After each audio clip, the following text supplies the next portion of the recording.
Hello, my name is Kevin. You're watching the Leatherneck Prep channel. Today I would like to talk to you about a radiological survey meter versus a Geiger counter. Which one is correct for you? Well, I can't tell you 100% for sure that either one is going to be the right fit for what you're trying to do. However, if you're trying to keep yourself safe in a radiological event, then chances are more likely that you're going to want a survey meter versus a Geiger counter. Now, for many years, because I did not do good research,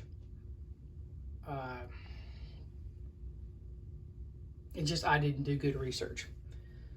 I thought Geiger counter.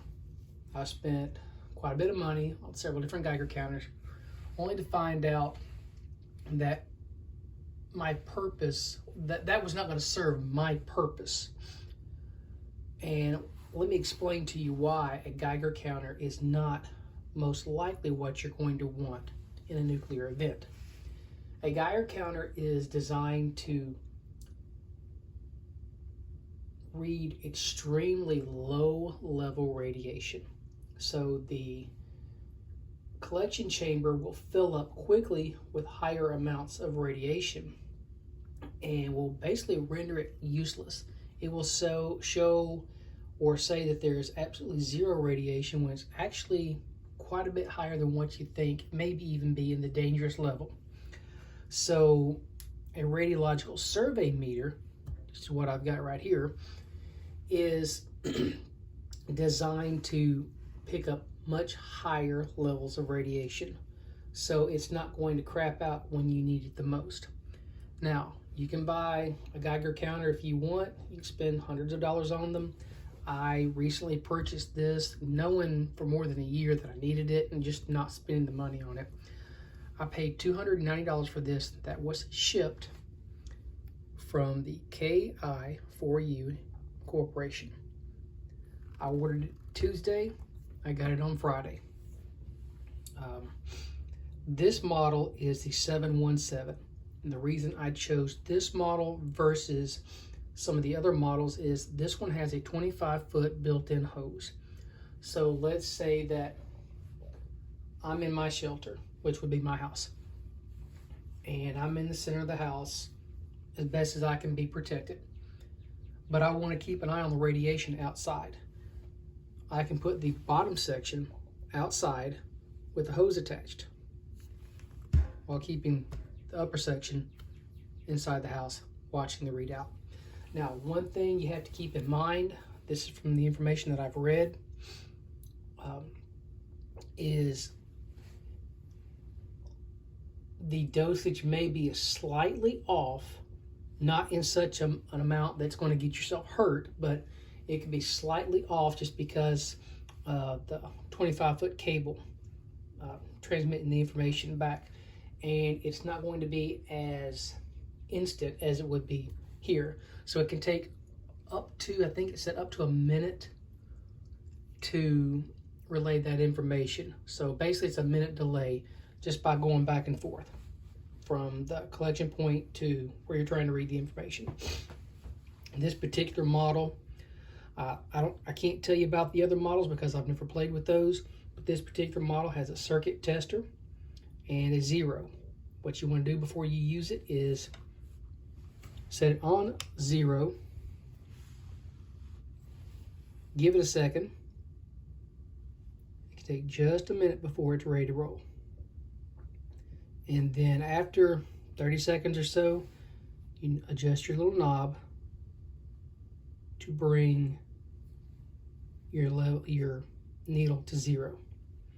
Okay, this particular model here was calibrated back in May, and the company that I purchased it from, they will also calibrate it for you if you send it back. I didn't ask the amount that they would charge, so I couldn't help you. Another thing I like about this particular model, or just from what I understand any of these old civil defense models, is that they're idiot proof. You cannot put the battery in backwards. If you do, it simply will not work. The contact points won't line up proper with the battery. So, and I'll show you that here in just a second. This model was made back in 1964. I love the fact it has the old Civil Defense logo on it. I want to say it's around 5 pounds. And it's in 2 different sections. So let's start by taking the top section apart.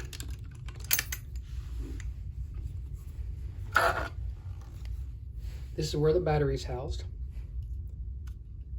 It has this little lever here. Pull the battery out, and you see you've got this section right here, the contact. If you flip the battery over, it will not touch the center probe on the other side of the battery. So that's why I say it is idiot proof. Now I am to understand these are solid state, so you do not need to worry about them getting taken out by, say, a solar flare or an EMP.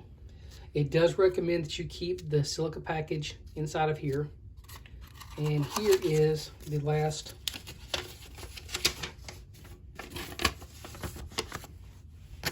calibration settings. So I will leave these in here as well. It also gives schematics. You see a little probe here, and you look here, goes inside of that. So you put this back together. You don't want to touch any of these. Try not to, on the circuit board, touch that or damage it. So you kind of want to be a little bit careful putting it back down. Then make sure it's on solid. Now let's take a look at the bottom chamber.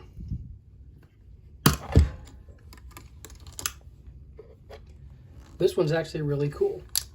To protect this, which goes inside of here, this is the actual ionization chambers, I think is what it's called on this one. You would lay this out. Set this out of the way. And then per the instructions, it says prop it up like so. And then I'll show you what it will look like this. So you can see the underneath, so it's not damaging that at all. And what you do, so I'm going to set this on the side. What you do with this is you pull out enough of the cable that you need. You run it up through here. And the other plugs down in here. Set this back down, and you don't damage the cable at all. So it's pretty straightforward. Only one's, or got a male end and a female end. This end here would go in here. Sorry about that. And this end here would go in here. You can tell by the, I think I can get both in the camera at the same time. You can tell by the ends how they would made up. So too often I see people trying to sell stuff, and well, you know what, I'm not gonna go there. When somebody's trying to sell you something, beware. Just, I get it. There are people out here trying to make a living off of YouTube, but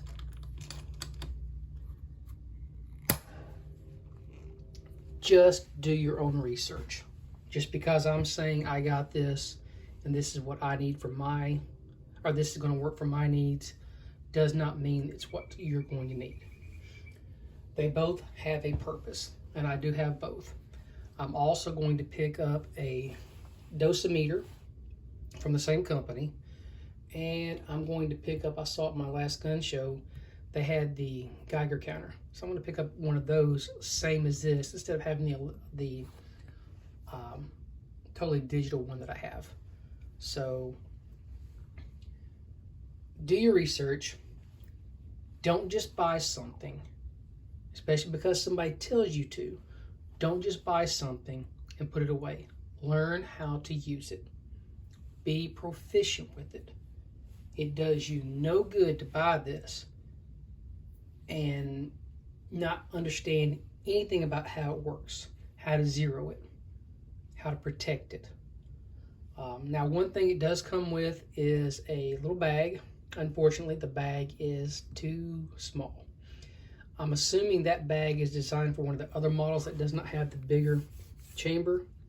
So that's what I'm guessing. I don't know that for a fact. And it also comes with a holder that you can attach to these two connection points here and here. And it's a strap, not a holder, strap. So I like this. It's cool. I don't know all the ins and outs of it. I'm playing with it now. I don't have anything radiological that I can test it with. I may check with my doctor if they've got an x-ray machine and see if I might can use it close to that. Just kind of get some readings on it. I don't know. I'm just spitballing here, so don't laugh. If you want one, this is a good company. I spoke with that fella probably for 20 minutes. We talked about a lot of different things. He's been recommended by a lot of different channels. I am very impressed. They've been in business for a long time and they know what they're talking about. So if you ask them questions, they can guide you to what you need or what you need to purchase for your needs. In most cases, this is what you're going to want versus a Geiger counter. So, what it's worth.